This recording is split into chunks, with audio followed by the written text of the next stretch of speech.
Welcome to the Slop Farm. Enjoy the video. In this video, I will show you how to replace Nissan Juke wiper blades.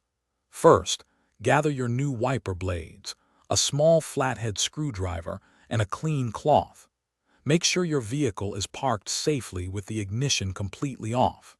It is also a good idea to measure your current blades to ensure you have the correct replacement sizes before you begin this simple task. Now let's remove the old blades. Gently lift the wiper arm away from the windshield until it locks into its upright position. Look for a small tab or button on the wiper blade connector. Press this tab firmly and then slide the old blade straight off the wiper arm hook. Be careful not to let the arm snap back onto the glass.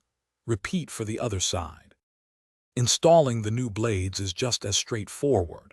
Take your new wiper blade and align its connector with the hook on the wiper arm.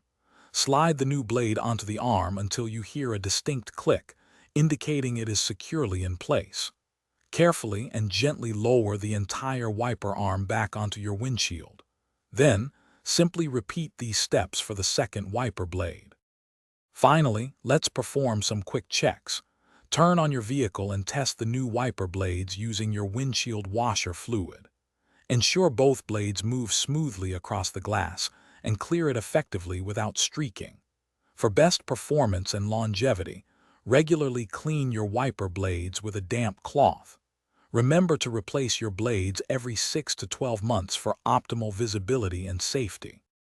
Thanks for watching. Consider subscribing if we helped you today.